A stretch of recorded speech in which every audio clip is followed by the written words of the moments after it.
Time for the Power to Connect with Angela Ray. Sometimes people all look at entrepreneurship as like, this end all be all. And like you can turn every passion or every hobby into something that's marketable and sustainable and all of that. And real life, as much as I love what I do, it's not for everybody. And that's okay. Yep. I think the biggest thing is that people should understand that you should explore, like you say, you should expose yourself. You should have those conversations and figure out what truly is right for you.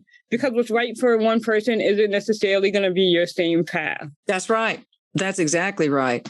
When you told your parents that you were not going to pursue being a doctor, let alone engineering, that you were going to do something in the fashion field, were they supportive, or did they think you were being flighty?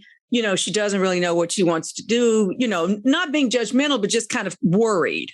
Because it's from night to day almost, As crazy as it is, but it isn't. We can talk about that later. No, that's good to talk about later. I love it. Yeah. They were very supportive. Honestly, I'm very grateful, and I have the utmost gratitude for my parents because they've always supported me in anything that I've done. They don't always get it because they'll be like, what? But I think because I've just historically shown that I'm a very committed person and I tend to see things through. And once I've made a decision, they know I've already had the self-talk, even from a very young age. I've always really been that way. I've always been ambitious, and I've never been the person just to like do it for the heck of doing it. Anything that I do because I really like it and I want to see an investment in it and to see something come to life. So they trusted in that part of it. Like, oh, she must really, really actually want to do this. And sometimes even my mom says now, she's like, I don't get what you're doing, but I know that you'll figure it out. I know that you'll figure it out. Girl, what you are doing is creating amazing fashions, not just for others. So Syreeta, in addition to being a fashion designer, she also helps to create looks for other people. Like for me, I had a formal function to go to. As a matter of fact, here it is right here. And you have a picture. There's Raw. And this is what she made for me. Now, she is the wardrobist. She is the lady who has all the beautiful fabrics. And I wanted a look that was very old Hollywood. So what I wanted was a tuxedo look that would have been a black skirt and a white blouse with a tuxedo pleats.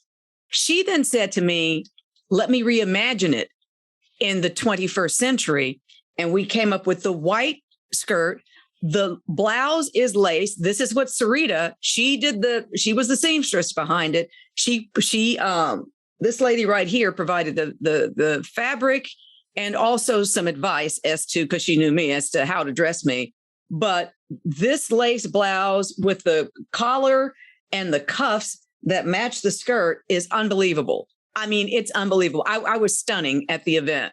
And so you can see, I'm so proud of my picture that I have. Oh no, I have it right there. So in addition to helping people look fabulous during proms, or I had an event that I had to MC or whatever, I want to see some of those pictures, of other folks you've dressed and then I want to see, and we all need to see how you have used yourself as the mannequin. You have used yourself as the muse, and you create beautiful fashions for yourself. And she goes to all these upscale events, and it's just fabulous. I try to do my best. I think it's always easy to be your first client first. It's easy to do the trial and error on yourself. And it even just goes back to like me doing it when I was younger.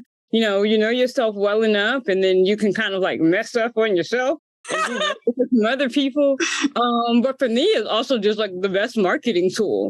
If I'm going out and I'm going to somewhere to an event and what have you, it's just very easy to just strike up the conversation that way. Now, hold on. What Syreeta is talking about is the power to connect. Mm-hmm. She's talking about connecting powerfully, and the way she does it is through her fashions. So if she wants to get other clients, she makes sure that she shows up at an event head to toe legit with her interpretation of a fashion look. And that is the way she is able to help sell. She is branding, which is something I want all of us to understand. We have personal and professional brands. Mine happen to bleed together. A lot of ours will bleed together. Go ahead, Syreeta. Yeah, no, absolutely. The power to connect. I oftentimes use a metaphor of fashion as a language because you speak to people through it. You know, they always talk about first impressions. Most times when you walk into the room, you're seen before you're able to be heard. That's right. So you step up and, you know, you can speak to also people in mass when you move into a room visually. You know, you may not even be able to actually talk to somebody, but they're creating a certain judgment of you or a certain memory of you based on how you present yourself and based on the image. So I always say, you know, my unofficial tagline is speak sans speech, because you're talking without the use of words. And that's really what I love so much about fashion, the ability to express yourself, the ability to be completely autonomous in it as well. And really step into and own who you are as a person and how you want to present yourself to others. Don't forget to subscribe to The Power to Connect with Angela Ray and follow her on Facebook. You can also stay connected on Twitter and Instagram at angelaray.com.